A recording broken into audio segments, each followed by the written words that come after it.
Well, she can join too. All right, so this is the meeting about architecture design, and apparently we will have one person in the city decide exactly how everything's going to look. So I appreciate you being here, James. Well, I'm glad it's James. Yes. That's a lot of responsibility. Yes. Are there other architects in the city? We actually have a couple others. I'm a little shocked, that I haven't seen George Newber kind of come up in these discussions, but we also have Brian Adams, which I think he's moving out, but there's a handful, little small niche. Yeah, I thought surely builders or developers would also be interested to know where the future of design is heading in their town. But nonetheless, we are here and we will talk about design and architecture and whatever else comes up as we go. As with the prior meeting about transportation, the format is pretty free form. We've got a few questions here just to spur the discussion, and but anything goes. Don't feel limited by these questions, and certainly don't hold back. The more information we have, the better. So one of the things that we were wondering about is how's it going architecturally and design wise in the city with new development over the past several years since growth has been increasing? Residential or commercial? Or all of the above. Residential, it's kind of I don't know, I would say architecturally styles are pretty similar. We had a little bit of some breakout there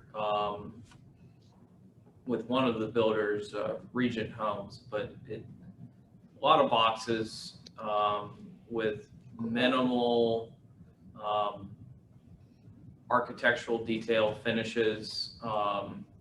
We might get higher quality siding or masonry front, or but usually it's still pretty minimal details, which kind of allow the houses to pop, I guess.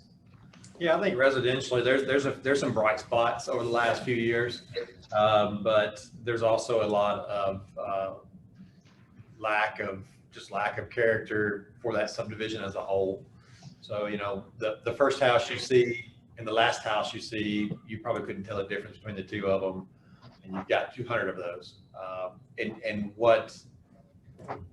While I'm picking on the house style, the design of the subdivision itself is also very similar to the other subdivisions too that have that same product in there too. So they're not really setting themselves up for what I would envision to be a subdivision that we look at 30 years from now and go, wow, that's a really nice subdivision. Yeah. They're just not setting it up right now. We're just seeing just how many can we get in a row, at more of a bedroom style subdivision instead of something that we would see a mixture of people in there and see the longevity of the subdivision continue to get better as it gets older. Those are getting harder to find, or at least for us to get. And what do you think is causing that? It's just that Columbia is so popular right now. People just take whatever they're given, and all the builders are kind of doing like, yeah, as long as we keep the bar low enough, we'll all be okay. Or like, what's the buyers don't want that, Well, I think it's a mixture. I think the buyers are kind of they're anxious. It's an available product. I know at one point we saw people were buying things from all over the U.S. that was sight unseen on quite a few houses. Never even seen it. But I think we have a different group of developers and builders than what we've had in years past. I think the local builder has really gotten really thin here. So builders that would normally work with the terrain and kind of build a little bit different product on each one, that's getting harder to find, at least for us. Outside of the standalone custom home that's on some lot somewhere that's not inside a subdivision. So I just think the mentality is different between the two. That's what I think.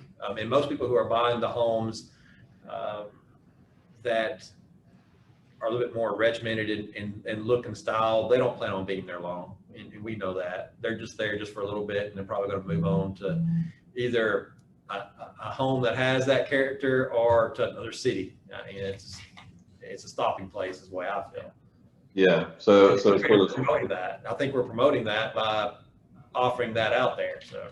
yeah, so if you will, the landing pad, to the entry point to Columbia, also, and I guess maybe even in starter home kind of thing is it just, it's not being taken seriously by the design and building community.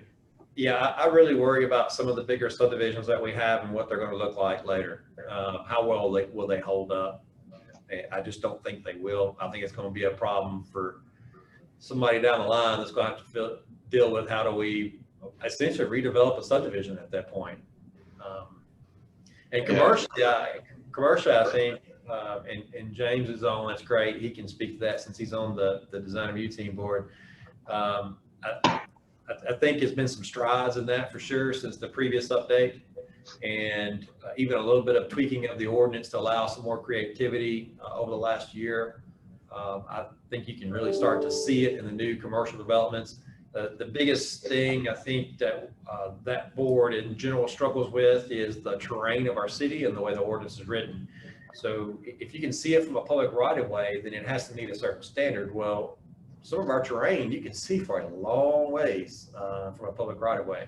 Yeah. So it really puts the board into a really odd situation of, I don't know that it's really justified to build this great front forward type looking building in an area that's way off on the backside somewhere. Eventually is what it's going to be, you know. And also the standards are fairly simplified to the point to where maybe it's too simple, just in my opinion, and that an outside architect, it could use a little more guidance, I think, and hopefully James could speak on that since he deals with that every day. It's difficult to enforce, and I think part of it, you know, they come in with this box, and I can speak a little bit to the residential because, you know, we've helped out with a few houses in town, and I think commercially and residentially it comes down to money. You know, people don't expect to pay for an architect. They don't expect to pay for, you know, these premium products. And when they do, you know, we can hit a home run, but that's one in a handful, one in the ocean. The commercial side of things, like we've definitely gotten a little better, and it's good to have opinions on that board to kind of back up what we've got in our ordinance, but our ordinance is pretty light and there's very little teeth to it. Interesting. So tell me about the enforcement difficulties.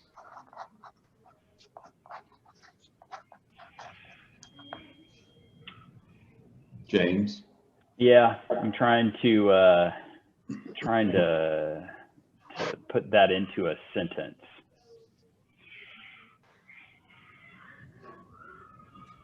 You know, I feel like you kind of come into this room of 5 people that are deciding kind of if this project fits our guidelines or not.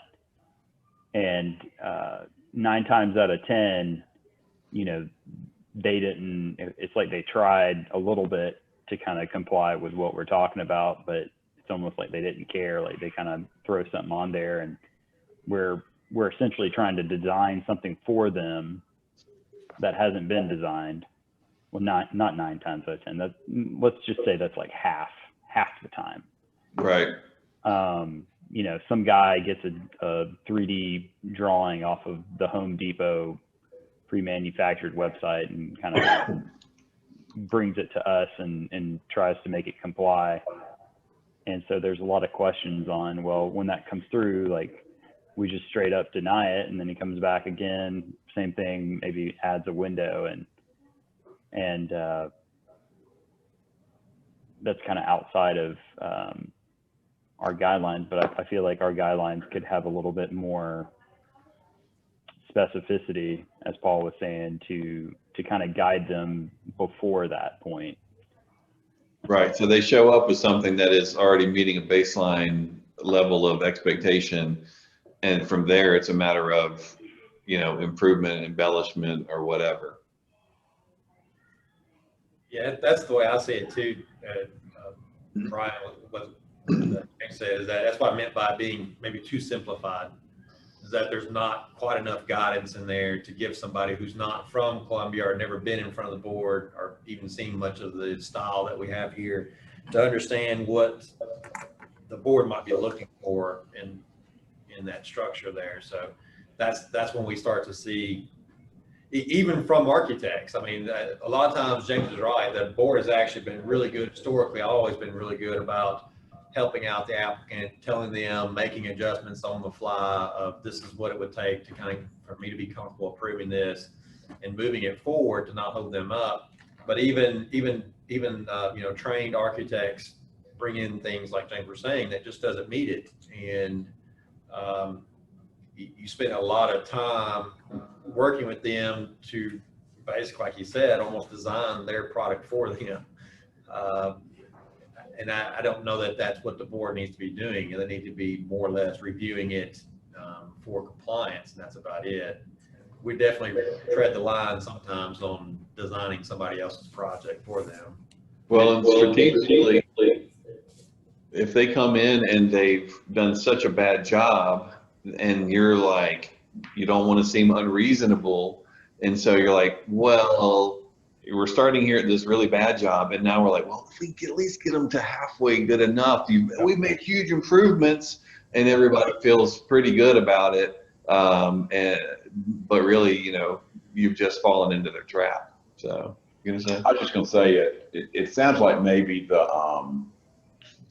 that because they are guidelines and because they require a good bit of subjective approval, that you're not really going to get what you're looking for the first time out anyway, because they're just having to guess at it, to be complimentary to this and harmonious with that, and that kind of language just makes them, they literally are just guessing at that point whether or not the design review team will then say, yes, that is harmonious, or no, it's not harmonious.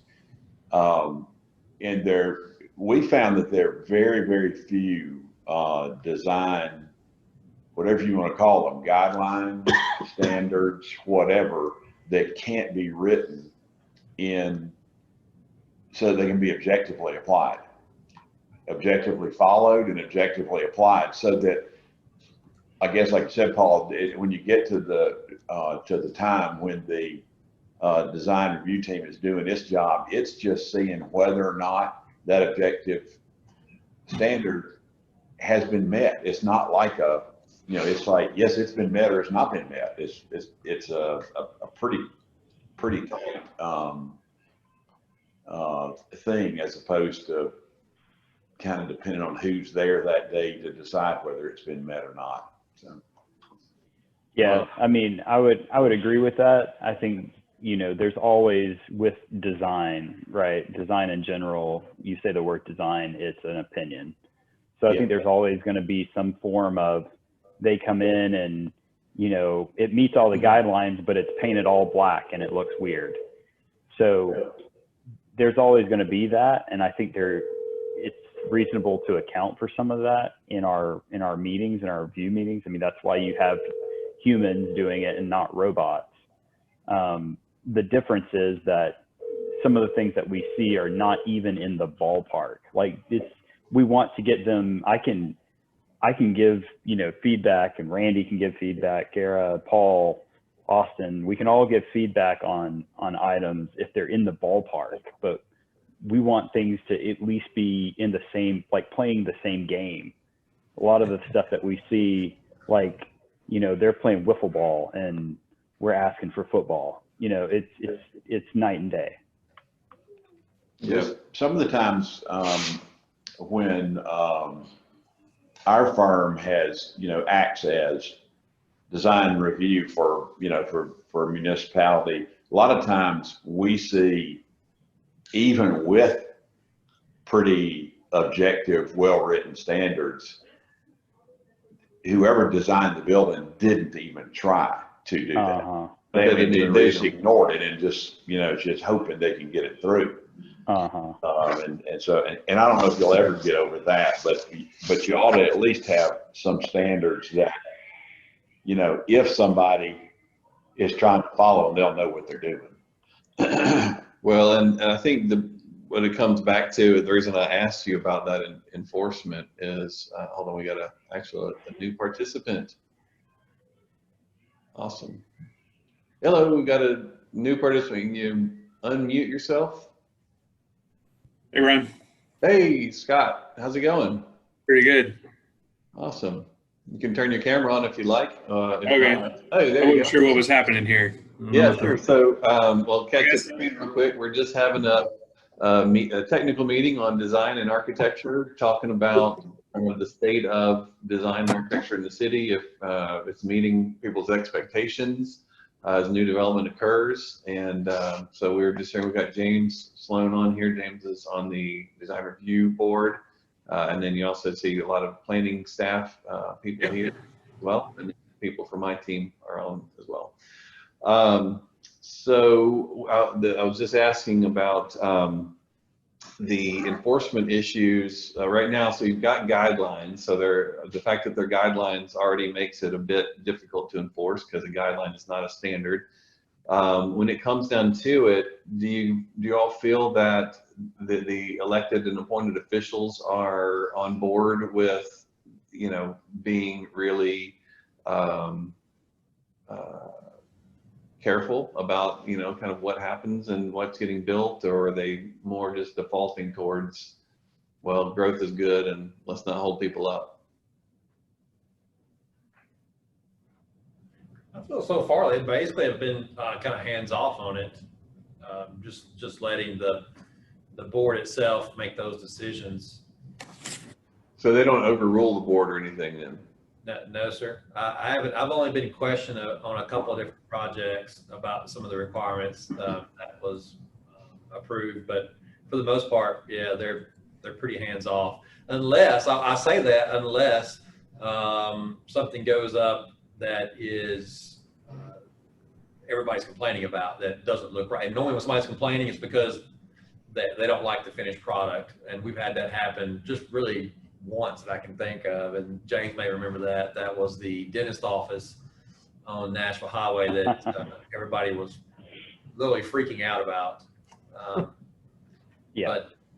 But for the most part, But it's more, it wouldn't be that the applicant is freaking out about having a more rigorous standard applied to them. It's more, you know, the neighbors don't like something. And so that happens rarely. And I would imagine that happens probably more often when it comes to like uses or, you know, development in general, or changing something more so than on architectural standards. That generally what we found is the public is happy to have strict architectural standards applied to an applicant. Yeah. And Brian, in that particular case, I actually think it was just a miscommunication from what was delivered to us to what was actually completed. You know, and we allowed them to share photos of what they anticipated it to be like, and those photos were different than what it actually ended up being. There was a designer, not necessarily an architect, on board who drew things that were misleading as well. So some of it comes down to, in the review process, and I've been, you know, a big advocate of like requiring floor plans and elevations and like actually hardline documents that should show or give a better example of what they're proposing. Because I think that's step one, is them conveying intent to us.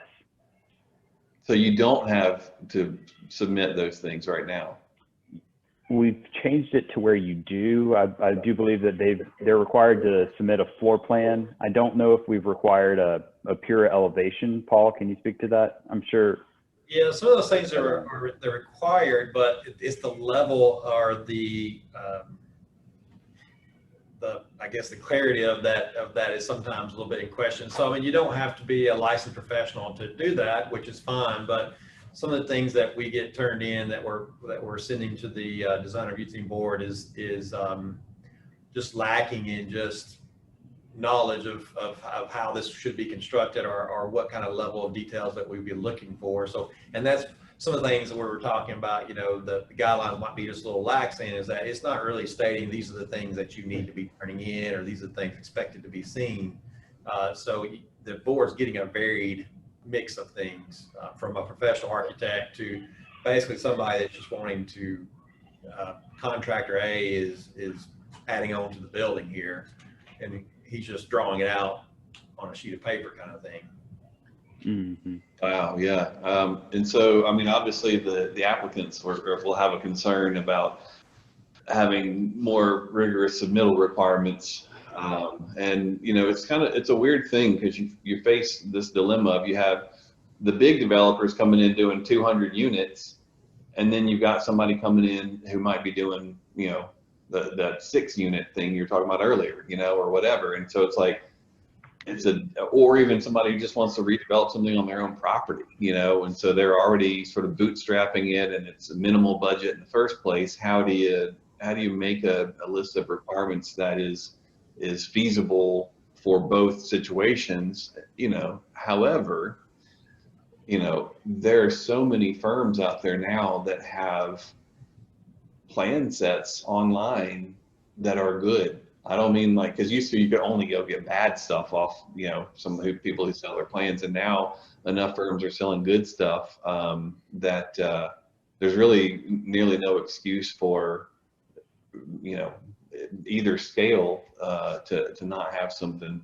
that is going to, one, show you what they're trying to do, and two, be good. Do you think that the elected and appointed officials are ready for the pushback when people, you know, builders, developers, et cetera, start hearing that there's discussions about having more rigorous standards? Well, that's hard to say. You know, like I said, historically they have not been. You've got a board, you got a council right now that was actually most of them have. More than half of them were the originators of kind of stepping up the facade standard because they remember the days of the a lot of metal buildings and, you know, lack of any articulation at all on the main corridor. So they're the ones that really initiated that. We are losing a few of those members. We're going to lose a couple more come January because they're not running for office again. So it's hard to kind of judge how that's going to handle. I'm like you though. I think most people, especially council, where they are very driven by their district or ward, most people don't say, I don't want to see a nicer looking building, or I don't want to see, you know, a house that has a nice porch per se versus just a stoop. I don't see that happening. So you might have, I don't know that, I can't think that even, and we've heard some grumbling before when we say, oh, you got to do it this way, you got to do it that way, far as the material, but it'll be interesting. I just really can't answer because we're just going into a different board come January. Yeah. I mean, the bottom line is this, like, I don't know if it's because we work with developers and with cities, we're sensitive to this, but, you know, at the end of the day, you've got to have standards that still allow people to develop and make money at doing it. Otherwise the city just stagnates, or you get just the crummiest of things, right? And so, but I do know, because we work for both developers and municipalities, that there are standards that can be written that will give you beautiful buildings that don't cost any more money. You know, I mean, unless your current standard is right now, you know, you don't have to put siding on the building. You can just tie back is good enough as a covering or whatever. But, you know, and now we're gonna make you put some sort of a side, you know, I'm being ridiculous now, of course, but you know, if you currently could all cities were required to be vinyl siding in the city, and now we changed the standard to have it be masonry or something. Like, yes, there no one can argue that doesn't cost more. That's not really what I'm talking about. That's more of a material question. Even a house with vinyl siding can be designed and proportioned to look nice. There are examples of that out there. Not that we have many cities these days asking us to allow vinyl siding as a way to make things look better, but I guess the point is there are standards that can be written that will give you good results no matter what. Scott, from your perspective, what are your thoughts about kind of having standards rather than guidelines that are applicable to everybody, so that if you're doing a development or a building, the next guy over is going to have to do something to the same level of quality as you've got? Well, it gets into someone's political bend there on what they should be told to do or not do with their land. But also, I want to do what I want with my land, but I really want the guy next door to me to not do anything to screw up my value either. So Yeah, I would prefer to have guidelines when I'm doing it, and then standards as soon as I'm done. Well, that's Frank. I like that. No, but that's everyone wants their house to be the last one built. Everyone thinks that the limit was their house, and then any development past their house is too much, right? Like, you guys, I'm sure, see that all the time, especially in fast moving neighborhoods like Riverside. But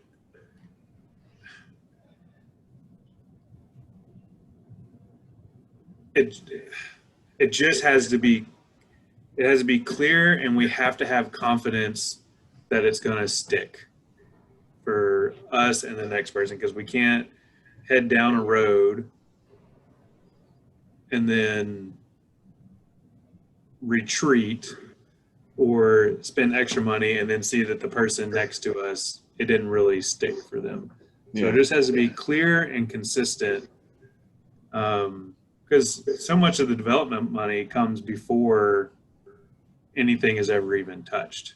It costs a lot of money to keep going back to engineers and architects, changing stuff. So it's just got to be clear, and it's got to be strong.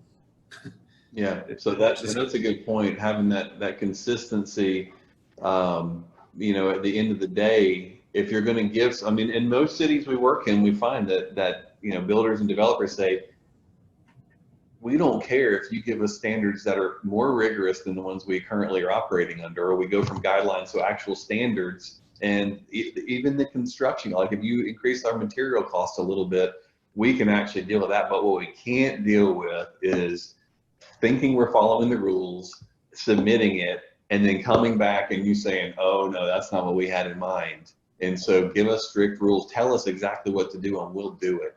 And most cities think, oh, well, if people will be concerned or freak out if you tell them what to do. And honestly, you will get that initial blowback. People will posture just to see what they can get by with and what they can beat you down on when you're looking at making changes to the standards. But once they realize that there's a political will to do it, they typically will then say what Scott did in a more honest way and say, like, just tell us what to do and we'll do it. Yeah, I've spent thousands of dollars that were wasted in different areas of Middle Tennessee, including Columbia, on heading down the right track and doing diligence ahead of time, and then coming to the point of, oh wait, actually it's this, and that just kind of stalls things a little bit. So yeah, we definitely clear, concise, and everyone on the municipality side needs to know it. They need to know it when someone calls in, and to be able to clearly articulate it, so that, because a lot of times we'll call, especially in a small town, you like that personal interaction. It's much better than trying to read a code and hoping you want to talk to people. And when you think that you're doing the right thing, it's very difficult to have to swallow that that wasn't the right thing down the road. Yeah. Well, and I think, you know, as we move forward, what I don't want to do is write this great set of standards and we're all on the same page. And then when it leaves this Zoom, we'll find out that no one else is really up for the challenge of making it happen. And I mean, the elected and appointed officials. So we've got to find a way to get their input sooner than later, just conceptually on how serious they are about this. And really, you know, you see that you're a desirable place. People are building there faster than you can keep up with. And, you know, there was a time where you had to worry, oh, well, they'll just go for Spring Hill. And, you know, and it's like, okay.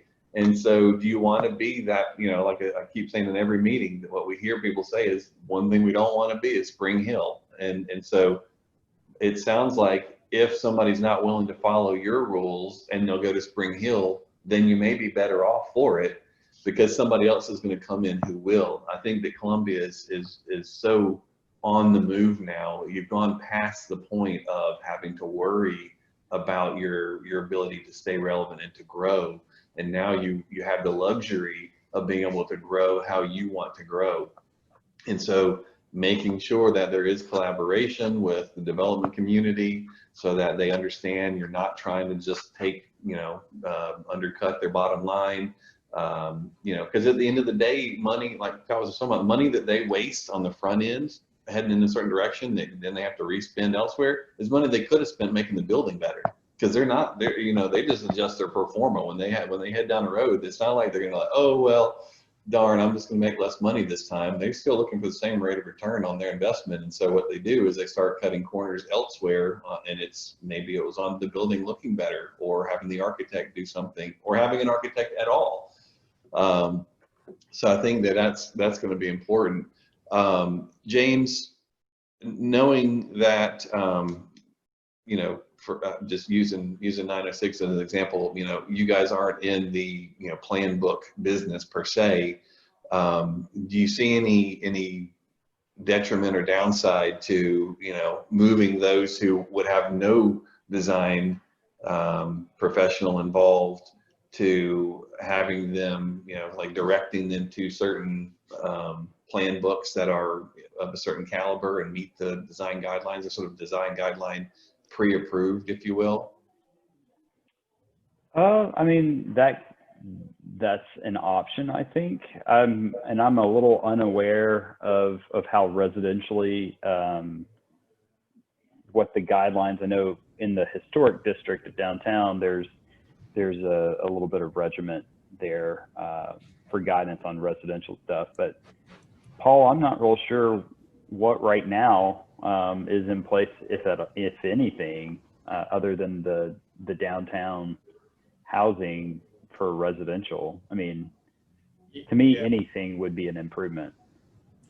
Yeah, residentially, there's not much unless it is that planned unit development that we're actually trying to get away from some, just mostly commercial based. Now, it does bring up a point that apartments, which has been something I would like to see the design review team start looking at, but that currently they are not, which would be still considered, I guess, residential by us, but commercial by the state standards, I guess.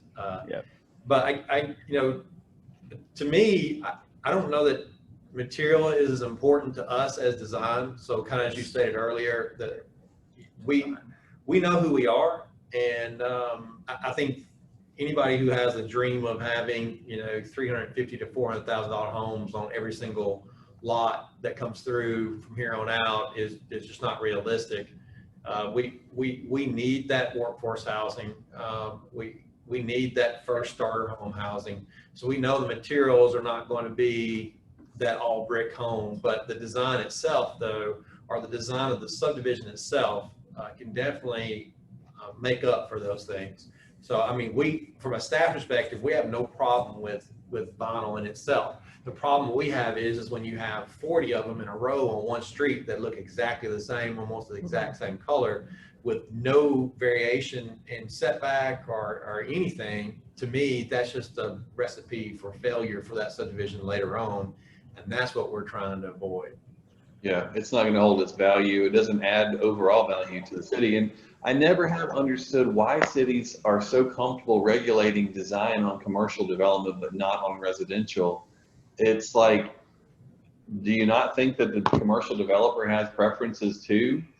But, you know, we say, well, oh, we don't want to tell people what to do with their house. And it's like, well, why do you want to tell them what to do with their commercial building? And as if people don't drive around neighborhoods when they go to see your city and have thoughts about what the neighborhoods tell them about your city as much as the commercial. I mean, if we're haggling over, you know, how nice a building looks on James Campbell Corridor sitting in its giant asphalt parking lot, and we've got, oh, well, look at the shade of green on its awning. That's so much nicer than what it would have been had we not told them what color to make it.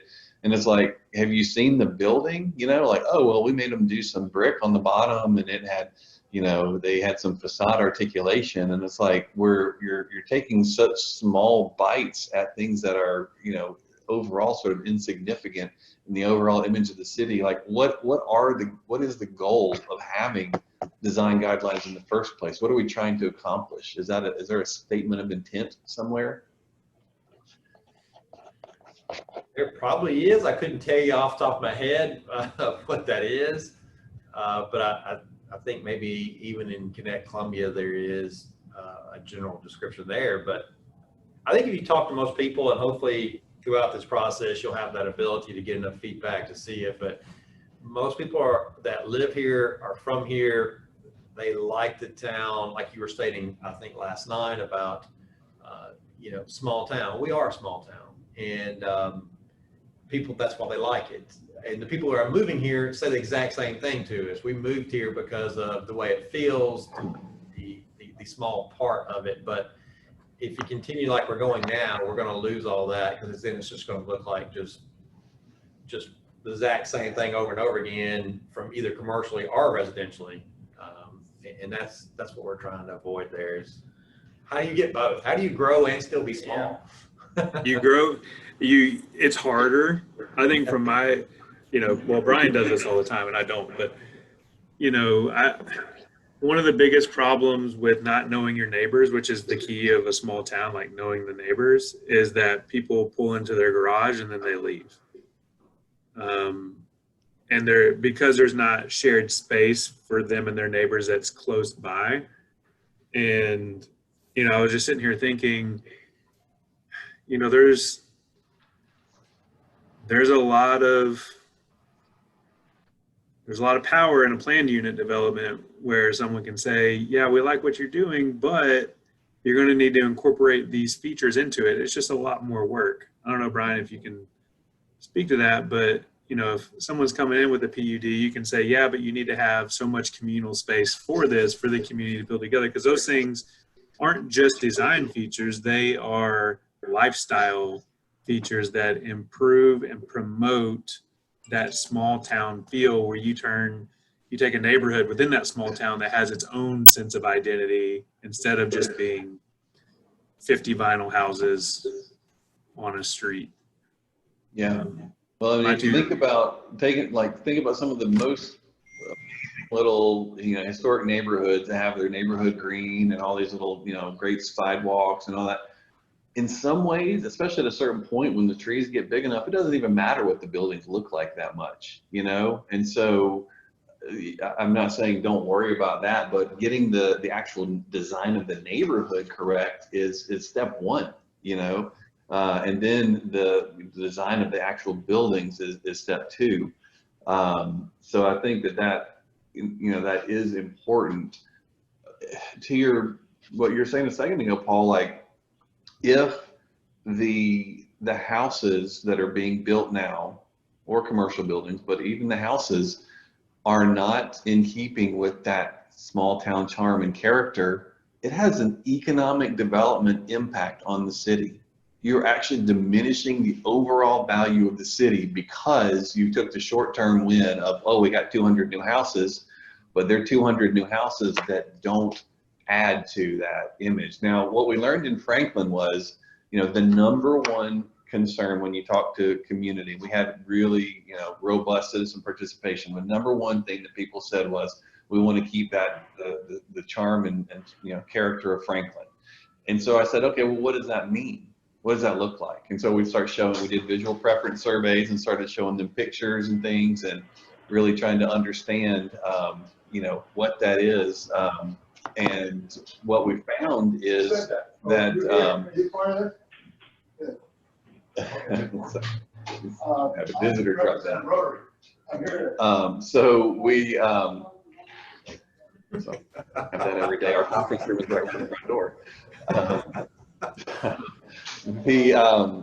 What we found is when we did the visual preference survey, we showed them pictures of the neighborhoods, the newer neighborhoods.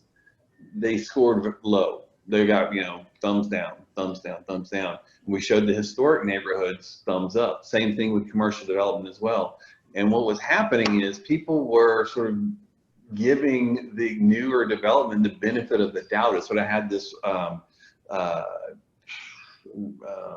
how do you say, it was getting rubbed off on in a good way by the historic stuff, and people were thinking about Franklin when it was really just the 16 blocks of the historic downtown that was Franklin and the character that they cared about. Now, that said, the two exceptions to that rule, when you showed those visual preference surveys and talked about the character and what development is in keeping with that character that you're actually talking about, the two exceptions were West Haven and Berry Farms. And the reason why those two exceptions were made was because they followed the rules of neighborhood design and architectural design of those 16 blocks that everyone loves so much. And so what we have to do is to, at a certain point though, you end up with so much of the stuff that isn't Columbia, that the stuff that is starts to fade away in its notoriety and importance. So I think there's a strong case to be made, not just, well, we want it to look nicer, and the design review committee, you know, who has architects and people who care about that stuff want it to be better, and certain people want it to be better, but it's really in the benefit of the entire city. And actually, my dad was doing some research at one point, and maybe even wrote something about this, that you know, there was a life safety consideration for good design, and it was you know, health, safety, and welfare, and it was mental health. You know, like, say, having an impact on your mental health of having good design could be made, especially now that mental health is more in the forefront of people's conversations these days. So all that said, back to, we need to make sure that everyone is willing to accept, get on board, and adopt more detailed and rigorous standards, not guidelines. And that, in my opinion, they need to be, if you really want to make an impact, they need to be applicable residentially as well as commercially.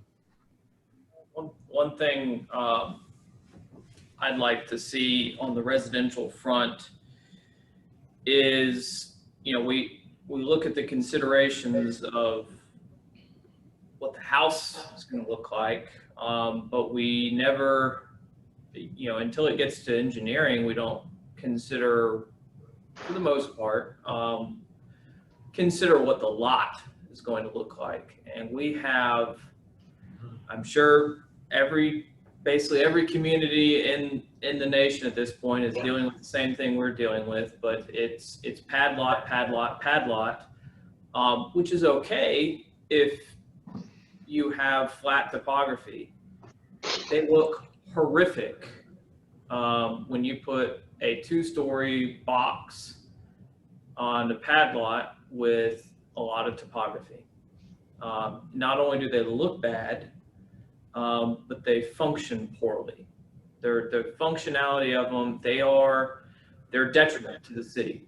They are losing us money. We're going to be constantly maintaining swales and ditches in those padded, tight, small lots that don't grow very good grass, don't have any trees. That's another consideration. Like, I'd like to look at, have some base minimum landscaping requirements for these houses. I mean, like you said, you can hide a lot with landscaping. My neighborhood, in an older part of the town, built in '67, it's the old UT experiment station, and developers bought that up and threw some houses up. There are 2 floor plans in the entire neighborhood. There is some variation with siding materials and what the porches look like, but they're identical. But you wouldn't know it driving through. Unless you start to really look like, oh, okay, that's the same house. Okay, that's the same house. That's the same house. But the topography is different. Landscaping is different. The trees are different. Yep. Well, and I know it's a different price point, different demographic, and I try not to use it too often, but it's unfortunately one of the few examples around that follows these, design principles and standards. But when you look at West Haven, I mean, they literally, it's described by the developer as semi-custom, and so it's or conversely semi-production.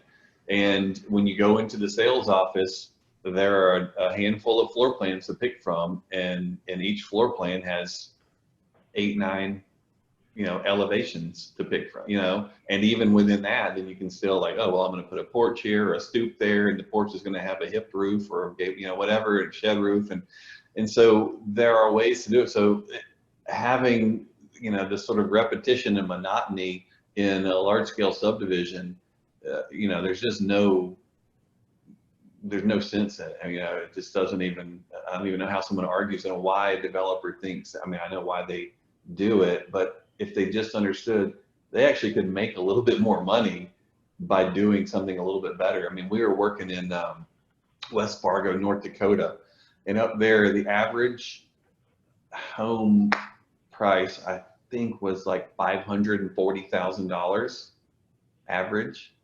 And I was like, what, are you kidding me? Like, I've driven around West Fargo. This is horrible. Like all these houses, I mean, like the simplest, most, undetailed vinyl boxes you've ever seen in fields with no vegetation, no sidewalks, nothing. I'm thinking, how in the world are you getting that kind of a price point in West Fargo? Not Fargo, West Fargo. And there's apparently coal money up there, and from all the fracking and stuff, or what, I don't know. And so people have money to burn, and all the developers just offer this one horrible product. And so people are like, you mean there's something else? You mean that's expensive? And so I showed them a marketing video from another walkable sort of mixed use neighborhood in Alabama, and the home prices were about the same price point or less. And they were super refined architecturally, material wise. There's street trees and sidewalks and beautiful landscape everywhere. And I said, for the same dollar, you could have this neighborhood. And of course, all the builders were like, shh, don't tell, and all of the people were like, oh my gosh, I can't believe we've fallen for this. And so, but they would pay for it. They would have paid more, and none of them, I asked them, does anybody just like have your dream house or your dream neighborhood? And not one person that I could find, with hundreds of people who came through the doors, said, oh yeah, I love it. It's just what they were offered. And so I think, getting to the point where, those standards can get put in place. Now, that said, I know you're probably thinking, well, we can't derail the whole code over design guidelines or design standards, because it can happen. This can be a lightning rod so fast that, we just have to be prepared to, make a good and reasonable explanation for why, and the benefits to the community and all of that, and the benefits to the developer, and then be prepared to nearly have it as 2 conversations. Because like I said, we don't want to wreck them twice. So, Yeah, I think reasonable is the key on that one. I mean, we're not trying to get too way out there, but at the same time, have a little something in place there to help guide that part of it. you'd be shocked at what some people might call unreasonable. Yes, I completely, I've seen it. Like, what do you mean we have to have a door on the building? It can't just crawl through the window? Yeah. So, all right, good. James, just from the specific conversations on the board and everything, I mean, like, what are the things that people come in and just goof all the time that you're just constantly having to say, come on, are you kidding me? Good question. I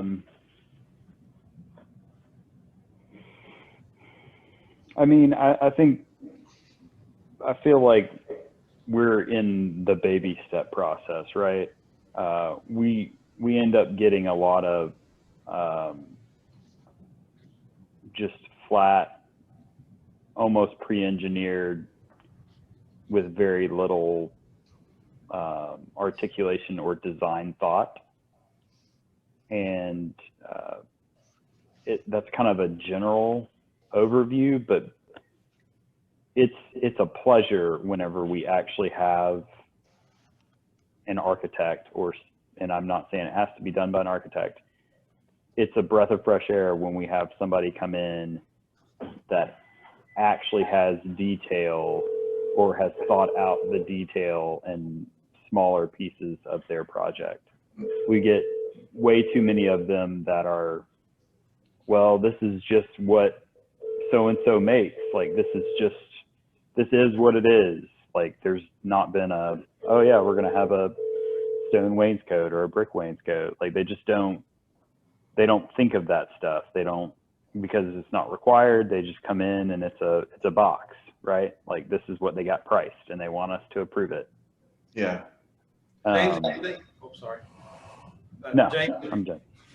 James, do you think do you get the feeling that it's mostly the smaller request? Not, the bigger buildings seem to have it a little bit more put together than, so we're And running into that mostly with small That's buildings. fair, but I would argue that the medical office building Yes. that we just saw not that long ago, 4-story or 3-story medical office building, rather large. Architect out of Nashville came down and shows us this big brick box, and he's like, it's modern. And I was like, it's not. I was like, even contemporary stuff has detailing that you're not showing. Like, I got my feathers ruffled because I was like, I'm no modern architect, but I do know contemporary stuff, and that's not that.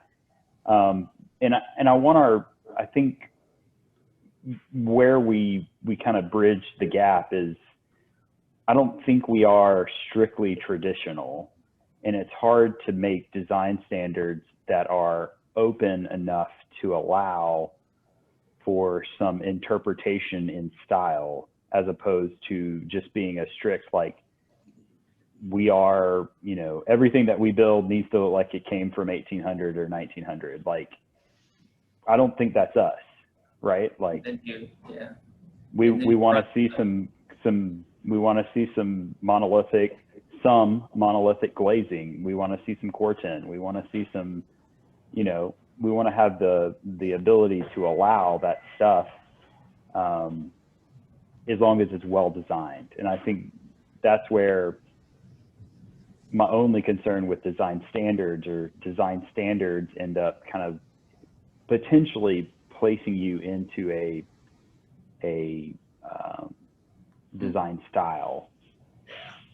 And Yeah. maybe that's a per subdivision, per locational requirement.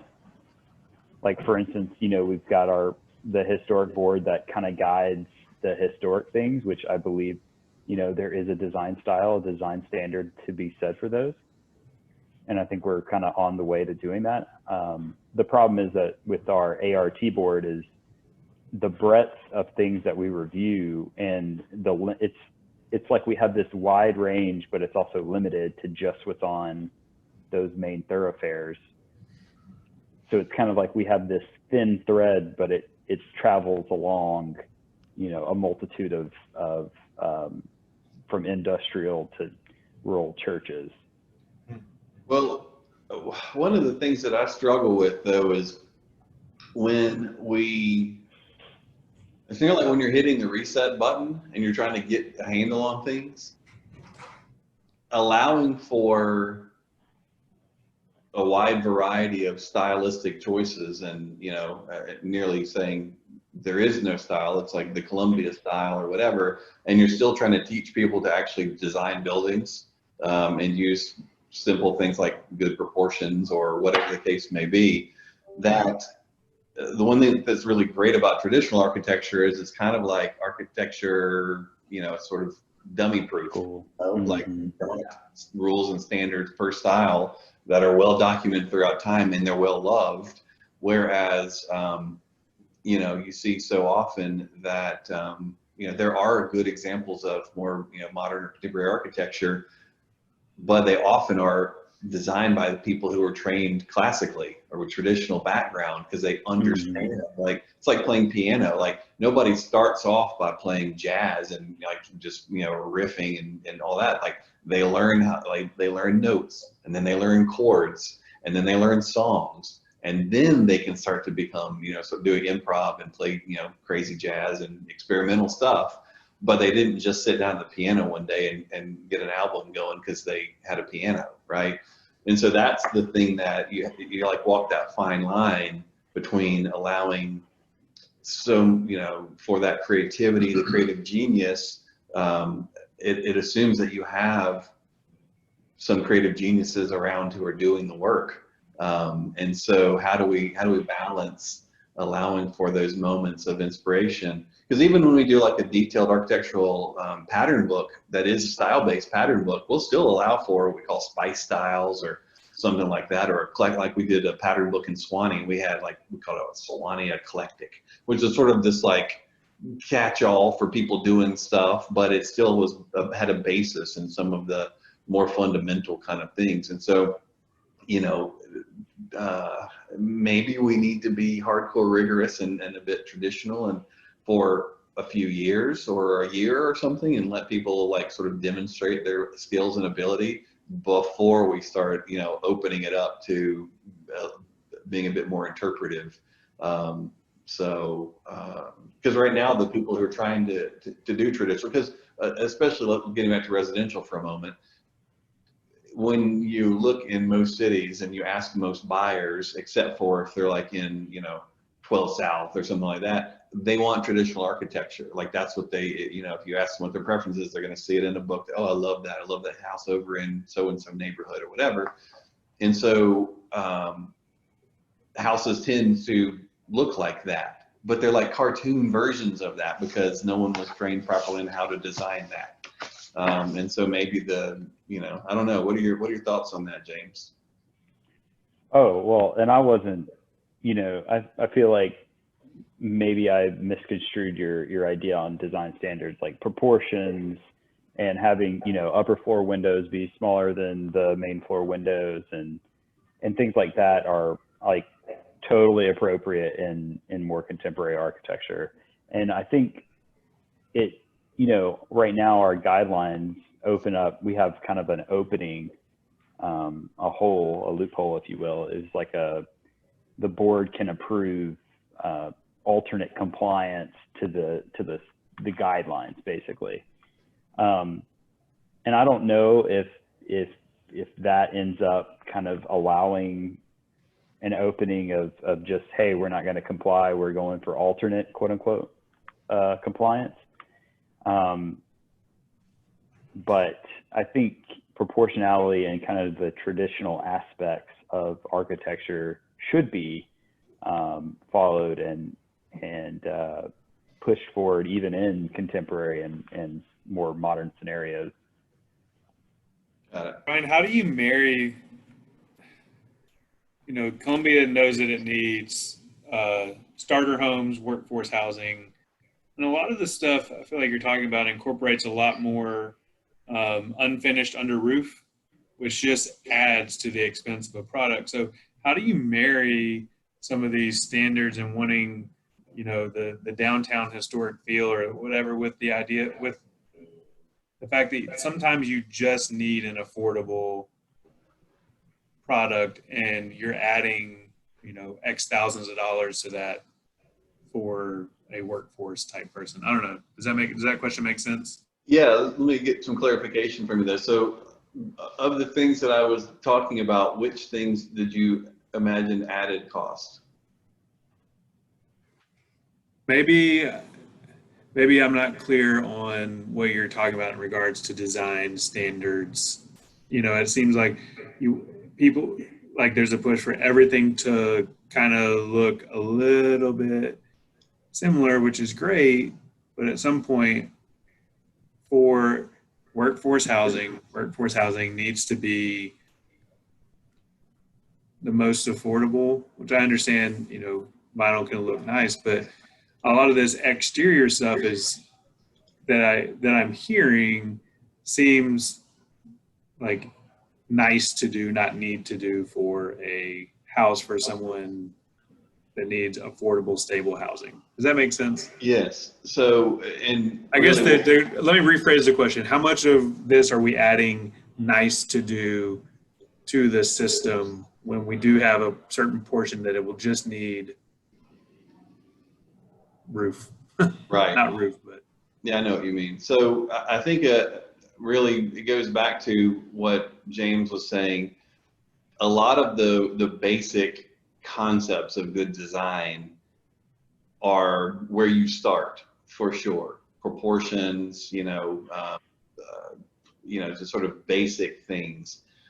Then the next level of that would be if you were getting into anything that happened to be style based, or materials is another sort of thing. There's sort of different levels, but getting the massing, the form, the placement, all of that stuff is the primary concern. And then you decide what's appropriate from there. In Sewanee, there's a small area, kind of like what you might say would like Hard Bargain would be equivalent to in Franklin. You know, there's like expensive stuff around it, and then there's this really, sort of low income historic area there.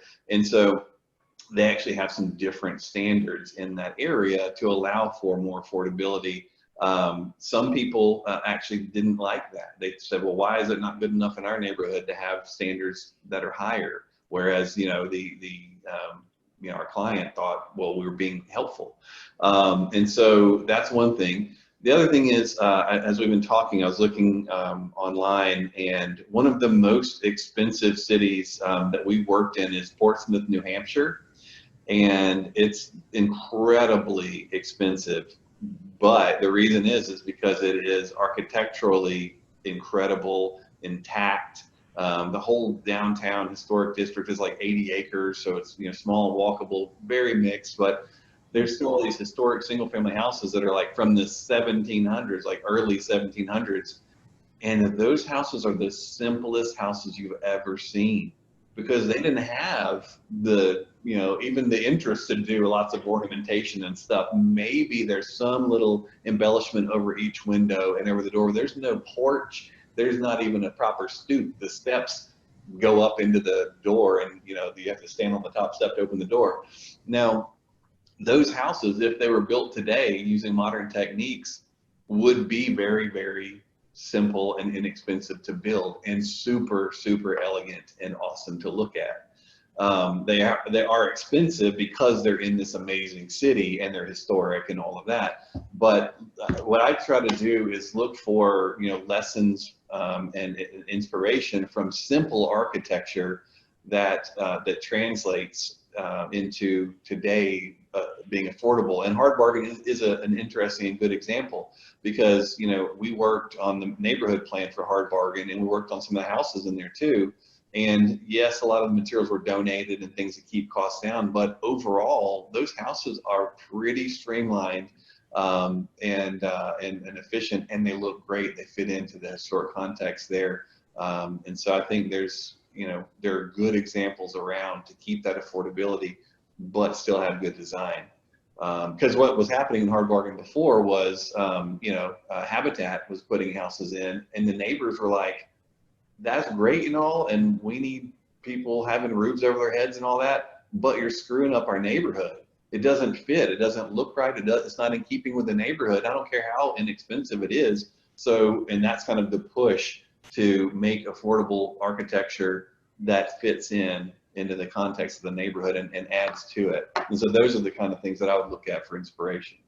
I think one of the things that we see when we start talking about design guidelines and standards is that some people associate sort of required busyness of a building as opposed to required just fundamentals with design guidelines.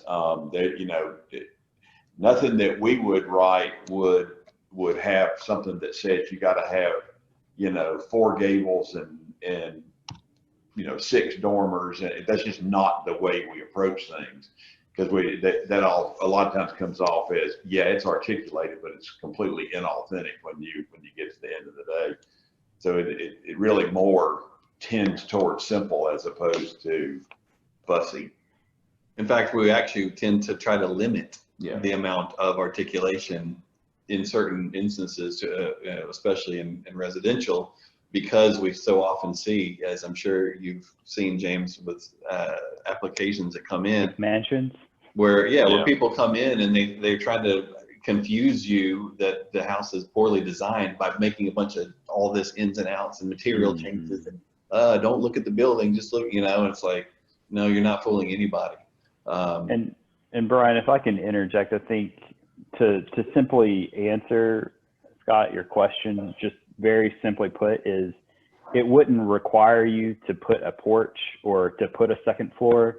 It would say, if you have a porch, the porch should be X, Y, and Z of proportions. If you have a second floor, the windows should be X, Y, and Z of proportions. And that way, like, it guides what you are doing by having those traditional standards built in. Yeah, that makes a lot of sense. You got it. That's exactly right. Yeah, thank you for clarifying that. How does this separate between infill building and tract building or subdivision building? Yeah, that's a good question. How is it currently? I mean, I guess you said a minute ago, you guys don't review residential, right?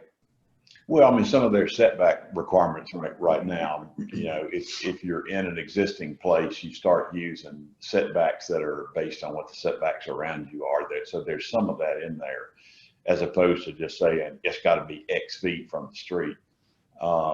It's more site based though, rather than building based review.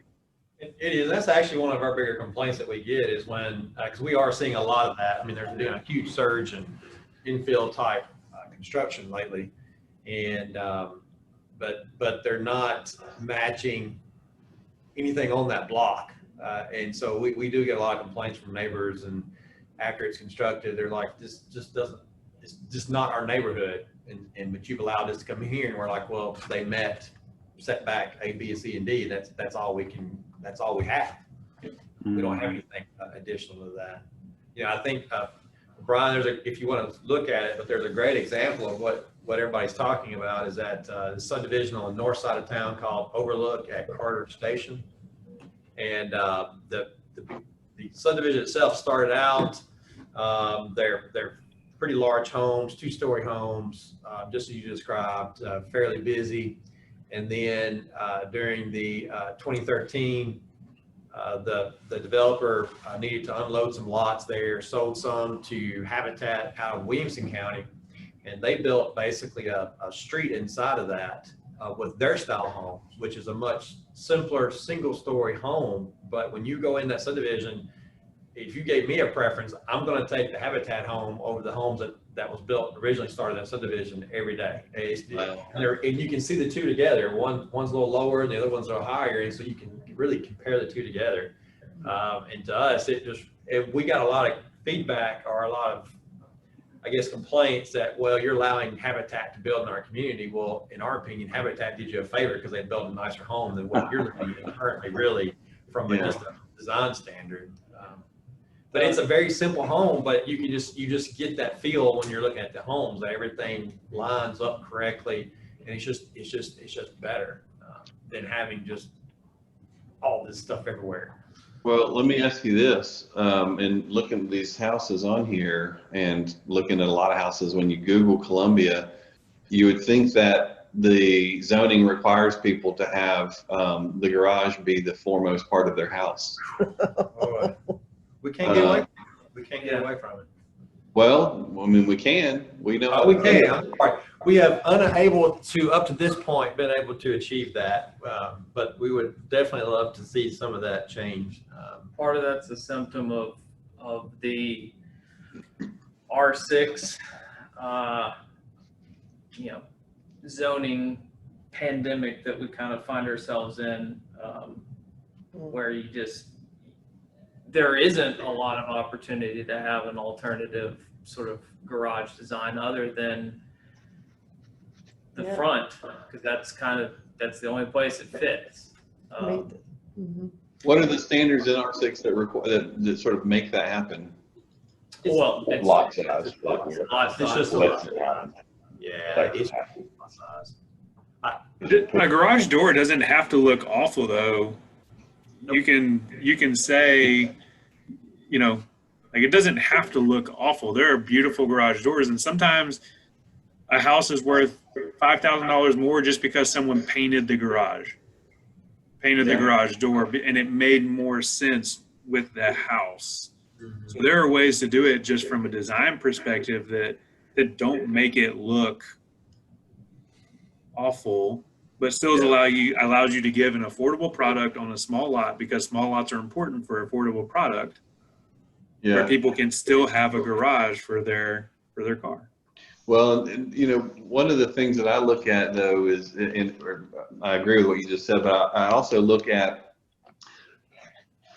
take any historic city, town, village, whatever, there are small lots that don't have the garage as the primary feature of the house. And so how do we, in Franklin, I think one of the things they did was and not that this is an affordable solution, by the way, I'm not suggesting this, but you aren't allowed to do a street access garage on a lot that is smaller than a certain size, because it requires you to essentially have a bigger proportion of the front facade be garage than anything else.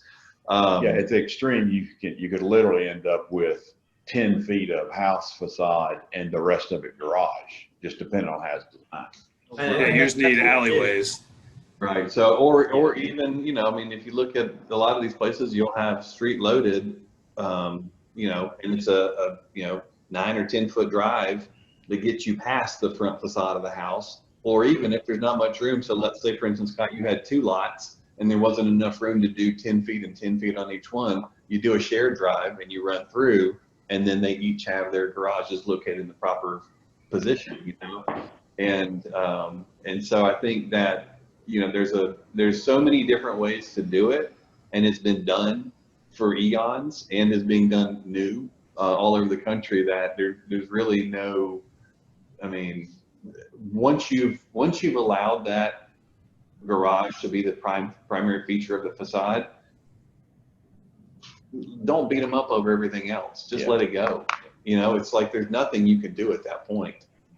Well, I think it's what you say. So when you say garage forward, that's what everybody's visualizing, is what Mr. Bill said. So, and that's what we're getting a lot of that.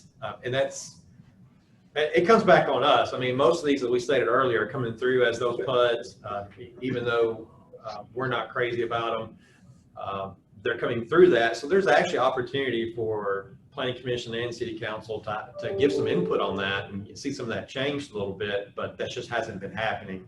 Even with some of our best efforts to highlight some of it, it just doesn't happen. But it's not so much the garage door being up there, or it's the width of that versus what's left over. And that's what we're getting. We're getting 24, 26 foot wide garage with a 10 foot sliver of a door and a little bit of a stoop and no window or nothing. I mean, that's what you're getting. Or even worse, townhouses with a garage and just enough for an entryway. So less than 10 feet. Yeah. You know, 6 feet. So you have driveway, 3 feet of grass between driveways. Driveway, 3 feet of grass. Driveway, 3 feet of grass.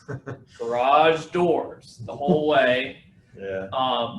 We're getting that a lot. You know, and their argument, well, is people want their own driveway and people want their own garage. Well, I understand that. I would too. But there's other ways to do that. There's other ways to give people that product, and maybe, you know, maybe it's not as cheap, but you know. If you had a building that, in something we see pretty common, especially in one of our larger subdivisions, is that the garage is forward, but the offset is every bit 10 feet. And what's left over is that small sliver. So if that garage was up 10 feet and that leftover sliver, though, was double or 3 times that width of that garage door, I mean, that garage width, I don't know that you would notice that thing sticking way out there because you've got so much more to look at that point. But when your house basically consists of nothing more than just a garage door, then naturally it looks that way, so much forward. Yeah, we basically, in any zoning ordinance we write, it's a sort of a baseline standard that at a minimum, the garage is going to be set back 20 feet from the front facade. And what it does, and I'll show you, we have a diagram because we had to show it to Franklin, because Franklin used to be 20 feet. And then during the recession, all the developers moaned and cried so much that they were having a hard time, which they were, but this wasn't the solution. But they said, we need to push it forward more because whatever. And so they set it at 10 feet. So we did this 3D model and we showed the 10 feet and the 20 feet and the same view, and you flip it back and forth, and it's a view down the street. And what it looks like is the street is a parking lot or the street is houses. And because that 20 feet gets the car back of the front facade. And so when you look down the street at an angle, because it's not often you actually look at the house straight on and see the whole facade, it's an unusual view. And so it made such a difference. And when they saw that, they were like, oh yeah, obviously, how could you do it any other way? And that's at a bare minimum. 20 feet is a minimum. Sometimes you'll hear a builder try to say, oh, well, we need to, we can do 20 feet, but 20 feet from the front porch, right? No, it's the front facade. And sometimes the answer has to be, and I say this with I'm working for the city hat on rather than, when we're working for a developer hat, but sometimes you just have to say, well, if that's what your buyers want, you got the wrong lot. Like it just doesn't work. Like it's not the city's problem to shoehorn in whatever it is the supposed theoretical market wants. That's going to diminish the overall number one concern of the city. And I'll say maybe people will get, when we get to talk to more people, they'll say the same thing they said in Franklin, is that character of Columbia. And no one would argue that the buildings we've been describing fit into that description of character. And so they're diminishing it. Back to what I talked about last night, and why people come out against development is because what you're trading for development is worse than what you had before. So that's the thing. And so I'm glad, Scott, that you're on this call, and I wish there were other people like you, other developers and people that can give us their input to say, like, here's what you're saying that's freaking me out right now, and here's the experience that I've had. I had these lots, and there was, I remember there was couple lots you had in Nashville somewhere, and it was super tight, and like, how do I make this work, maximize my value? I'm not a guy who's doing 200 lots at a time or whatever. And so, I think finding ways to do things that work in those circumstances, but also add to the city, I think will be the challenge here, not just with architectural standards, because getting into where the parking is placed on a lot and all that, so that's zoning, that goes right into the zoning. So we'll get there. Paul, I can't remember, or do any of y'all from staff remember what the lot width or the frontage width requirement is in R6, or is it just talk about 6,000 square feet? It's 50 feet. 60 feet? 50. 50, okay. 50, that's what we were talking about a little bit earlier, just among ourselves, the 20-foot setback. For us, we're running a lot of issues with the 20-foot setback because cars, they don't park right against the front door of a garage, so they have a few feet back. Well, then you do that, then you're parking it basically in the sidewalk. The sidewalk, yeah. Yeah, and Which they spend so much money to to put build. in, yeah. Yeah. And now you have people kind of doing this down the street, going back and Yeah. forth, trying to avoid the cars and things. Then Talk about art and building. then you add another car, you know, for a double stack, and you just got it really bad. So that's one of the things too. We wanted to see if it's got a garage.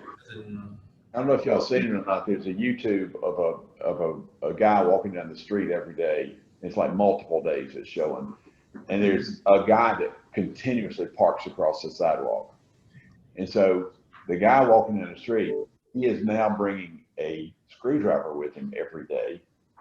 And as he has to go around the car, he is running the screwdriver around it every single day. oh no.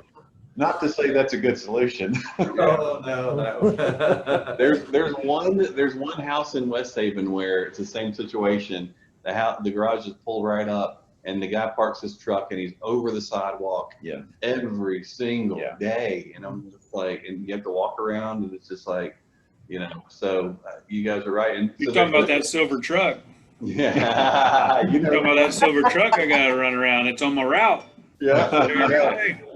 Every day. Well, that the point is too that the number has to be also sort of calibrated based upon the what the setbacks are too, you know. And so 20 feet, you know, like I said, is a bare minimum. Theoretically, you could park fully behind your front facade, but still, It depends on what vehicle you've got too. I mean, it really does. Not exactly the same topic, but you know, with the topic of garages and weaving, and we've gotten into this, but we don't have a standard for this. But sanitation collection and storage and location of the trash receptacles, especially in these smaller subdivisions, 6,000 square foot, the townhouses, and dumpster sort of location. We've been able to handle it because most of the things, I guess, are PUDs, but we don't have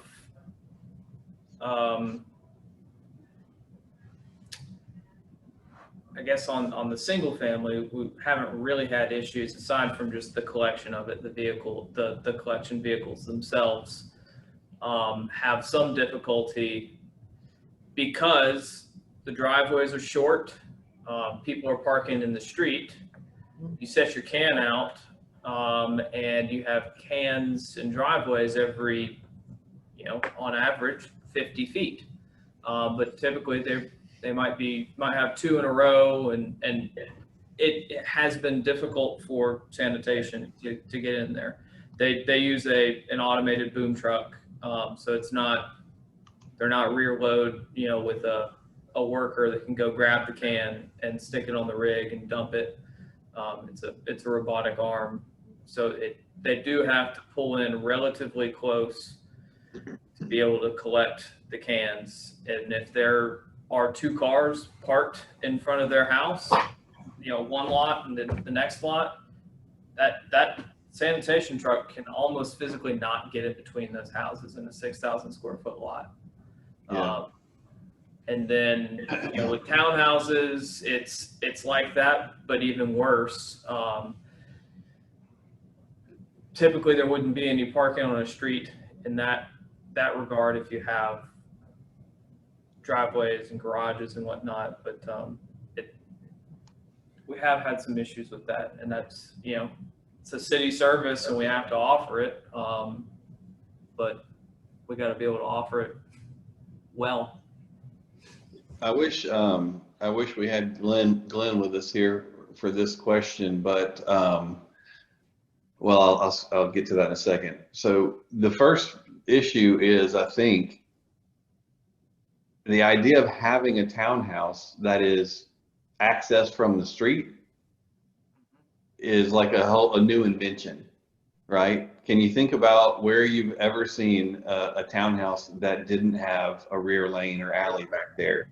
That's where parking is accessed, so you don't have the garage being on the front like we talked about a minute ago. All the trash is picked up back there, all of that stuff. So the modern invention of a townhouse that is front loaded from the street is in some ways sort of a character abomination.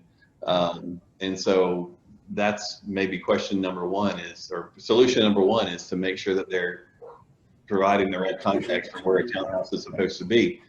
Number two is, and this was what I was going to say for Glenn, what if, there was some way to allow an alley to be a bit more of a rear lane and not have someone be required to have it be a really expensive bit of infrastructure. So you see in a lot of like the older neighborhoods around Nashville and maybe even in Columbia, I don't know.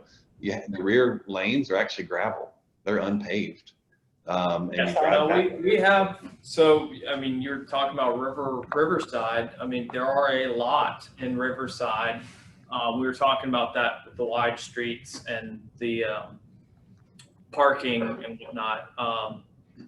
A lot of those are, the rear access. We do have an example of that, Arden Village. They're not really townhouses, but they're very, very close. Some of them are attached, but they have an alley behind. No, I mean, from a character standpoint, I would be all for that. And we do have, an alley section is a reduced section. Taylor Landing, they have, they are rear loaded with an alley section, 20-foot alley section. They chose to do that. So you can't tell me it's not, it's not marketable. They chose that. We didn't tell them to do that. They chose it. They did that for the single family? Yeah. Not the townhouses? That is correct. It's for the single family. And then, but, we have other examples of that. And then we have the kind of the intermediate, which I think still looks great, is the villages at Carter Station. They are townhouses, but it's parking lot. So it's a nice parking lot. They are boxes, but they have great finishes, and it's an efficient use of space. It's a more efficient use of space, but it's their parking lot is how you park there. I don't think you're going to have any street view or anything on that. It's predates. Yeah, I see it here, Parkside Builders. Oh yeah, Parkside, yeah. Yeah, and there's a couple of single family houses, and then there's some townhouses. I see the parking lot in front. Yeah. Yep. And they don't have garages at all? They do not, no. Okay, yeah. That's not terrible for sure. No, and they're not. They are all HPR, so they're not really. It's all one parcel. So they're more like condos, and that kind of makes sense. It's halfway in between, an apartment and. Okay. Well, I mean, I'm looking at these gravel lanes in Riverside. They're awesome. I mean, that's part of the character of that neighborhood. That's so cool. And it's funny when you talk about that idea. Sometimes because I'm a big proponent of it, and where it's appropriate, and where you're like Scott said, trying to have some affordability as well.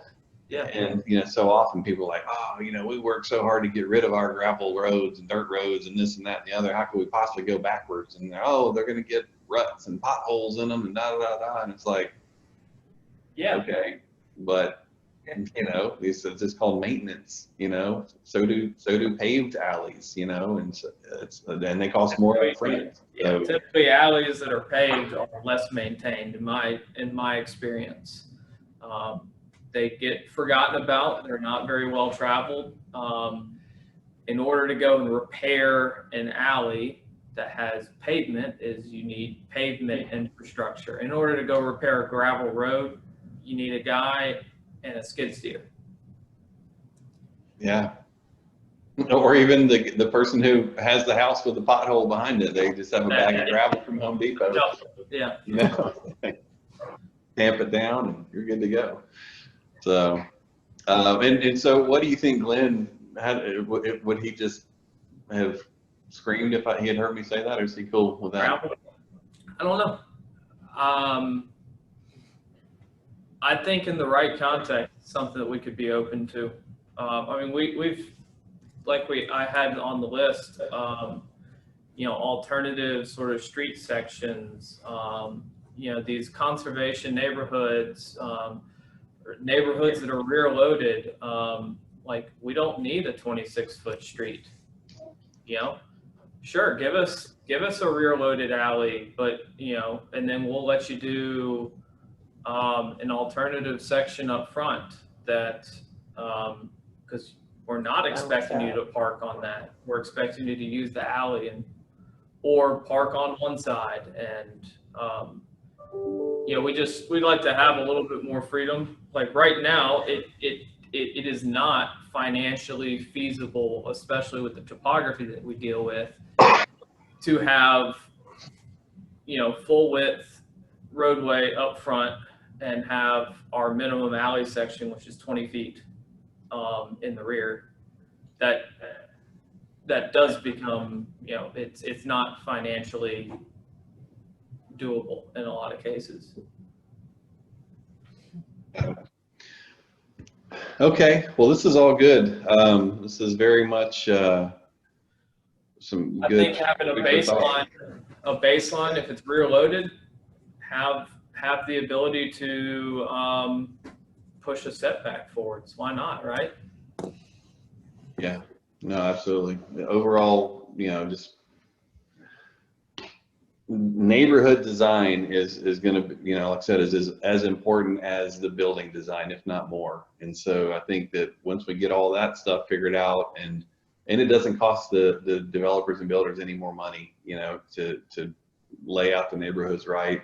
So I think if we can get them to that point, then we're hugely farther ahead than we are now. And then we can add on top of that other design standards for building design. And again, not expensive things, but, you know, things that just, you know, add value. I think we're going to be right where we need to be. So, all right, well, we're over by 8 minutes.